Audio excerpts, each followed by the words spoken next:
Todo mundo ama uma história de superação, né? E no mundo do futebol, tem várias histórias assim. Muitos jogadores que eram simplesmente desprezados conseguiram dar a volta por cima e se tornaram estrelas de alto nível. E para começar bem essa lista, temos que falar do jogador que é provavelmente o que tem a história de superação mais incrível de todas, Jamie Vardy. Vardy começou sua carreira cedo, com apenas 16 anos. Nessa época, ele jogava pelo Sheffield Wednesday, que sempre foi um time de segunda ou terceira divisão. Só que os caras não acreditaram no potencial do Vardy e simplesmente o liberaram.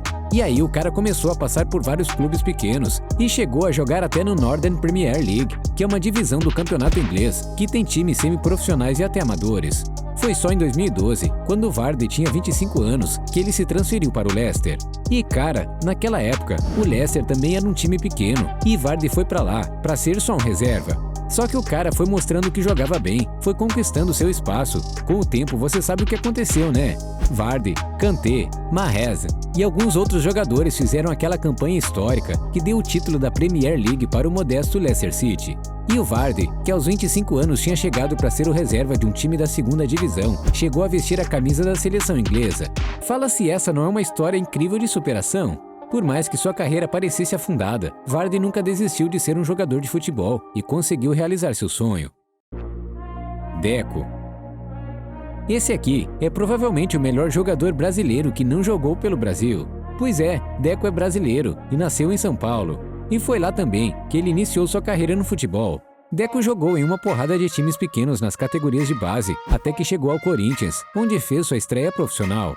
Depois de um bom início nas categorias de base, Deco foi vendido para o Benfica, só que lá ele não jogou nada bem. A mídia e os torcedores nem sequer entendiam como um clube gigante como o Benfica tinha ido atrás daquele jogador brasileiro medíocre, como eles mesmos disseram.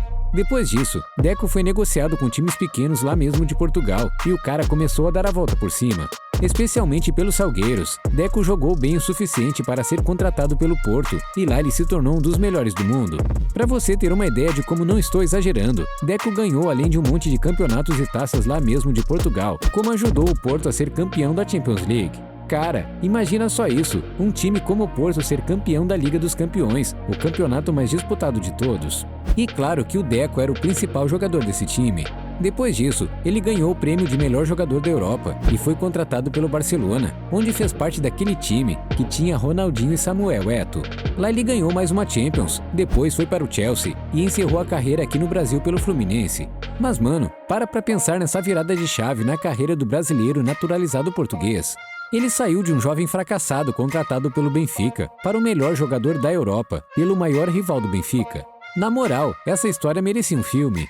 Melhor do que isso, só a história de como você deixou aquele like maravilhoso nesse vídeo.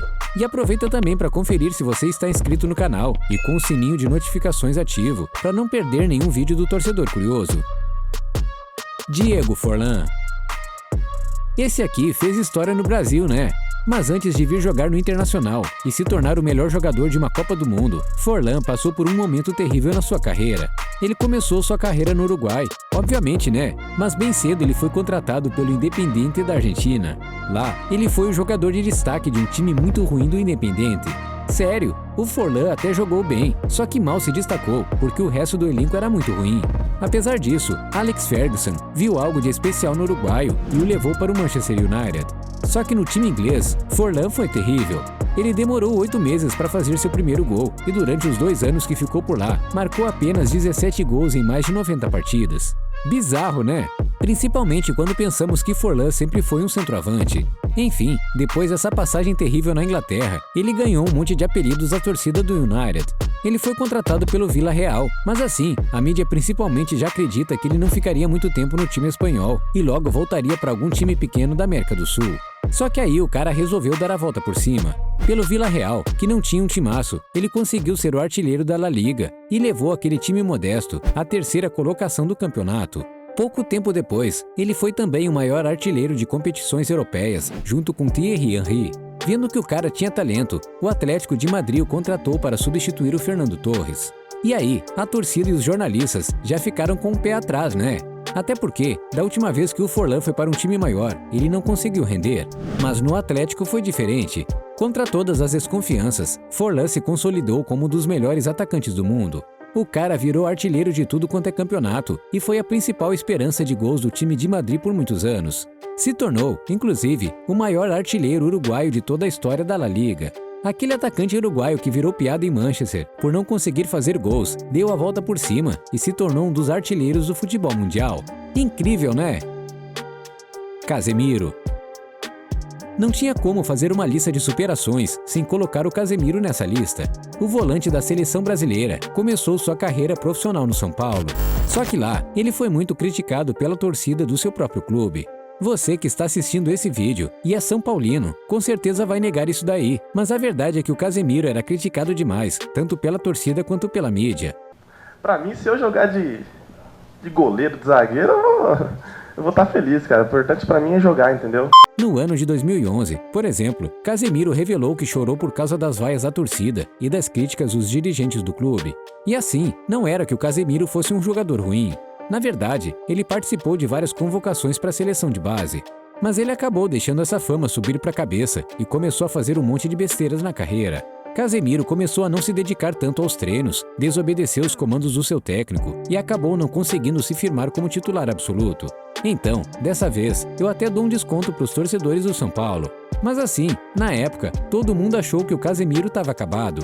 Tanto que a diretoria do tricolor paulista comemorou a venda dele para o Real Madrid B por apenas 7 milhões de euros, como se fosse o melhor negócio do mundo. E aí, com o tempo, o Casemiro foi vendido para o Porto com uma cláusula de recompra, jogou demais pelo time português e voltou para o Real para se tornar o que ele é hoje, o provável capitão do Hexa. Aquele jogador odiado pela torcida aqui no Brasil e que foi vendido por só 7 milhões, foi negociado recentemente com mais de 30 anos de idade com o Manchester United por 60 milhões de euros e com uma cláusula que pode fazer o negócio valer por 70 milhões. Fala aí se isso não é dar a volta por cima. Casemiro é, na minha opinião, um dos melhores volantes da história do futebol e pode ficar ainda maior se ganhar a Copa do Mundo com o Brasil neste ano. Mas me diz aí, qual dessas histórias de superação mais te impressionou? E deixa aí nos comentários também quais jogadores vocês querem ver na parte 2 desse vídeo. Agora, deixando essas histórias de jogadores que deram a volta por cima de lado, vamos falar de um que jogou sua carreira no lixo. Há um tempo atrás, tinha um jogador português que muitos diziam ser melhor que o Cristiano Ronaldo.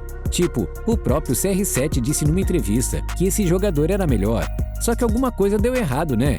Esse jogador misterioso fez tanta besteira na carreira que se tornou um desconhecido para os torcedores.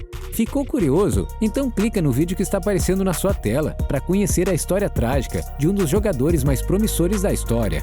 A gente se encontra lá.